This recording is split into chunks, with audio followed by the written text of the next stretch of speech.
Stanley leaves the bus and finds he is dazed and has a dry throat from the heat. He sees a few tents, a few buildings, and 2 trees by a cabin. Other than the 2 trees, he cannot see any other sign of plant life, not even weeds. Stanley enters a building with a sign signifying the beginning of Camp Green Lake Juvenile Correctional Facility and another sign prohibiting guns, explosives, weapons, drugs, and alcohol.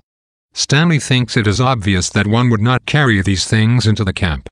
He meets Mr. Sir inside the air-conditioned building. Mr. Sir is eating sunflower seeds and says that they are his substitute for smoking. Mr. Sir introduces himself and commands Stanley to always call him Mr. Sir. Then he tells Stanley, "You're not in the Girl Scouts anymore." Stanley removes his clothing so that Mr. Sir can make sure that he is not hiding anything beneath them. Mr. Sir gives Stanley 2 sets of orange jumpsuits, orange t-shirts, yellow socks, and 1 towel. Mr. Sir then tells Stanley that 1 set of clothing is for working and the other is for relaxation.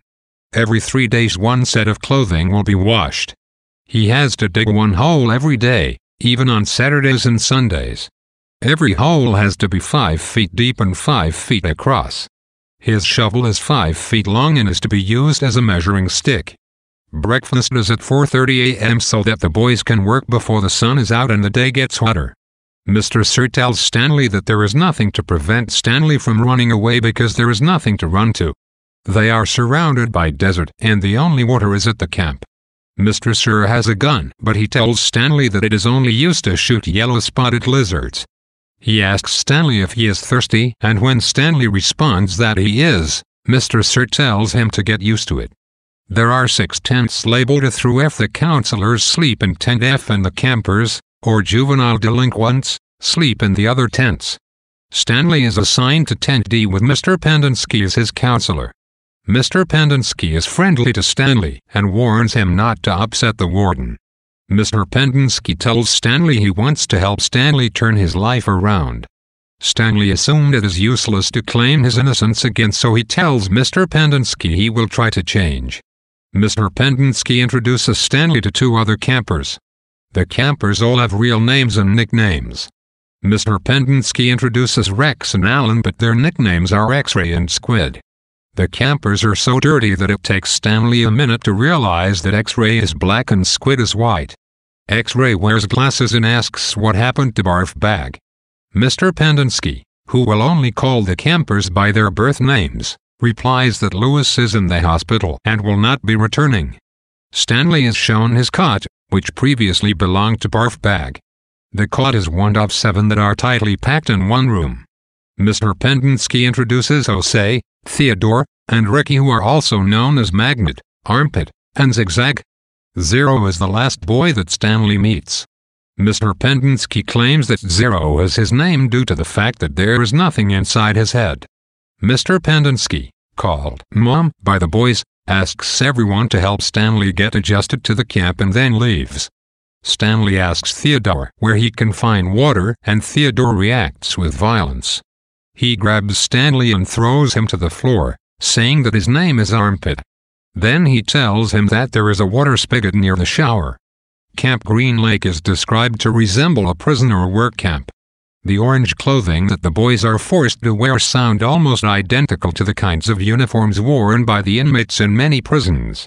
The digging of holes every day not only sounds tiring, but also alludes to digging graves.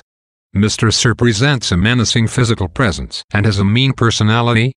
Mr. Pendinsky, on the other hand, seems to be a surprisingly kind presence at Camp Green Lake.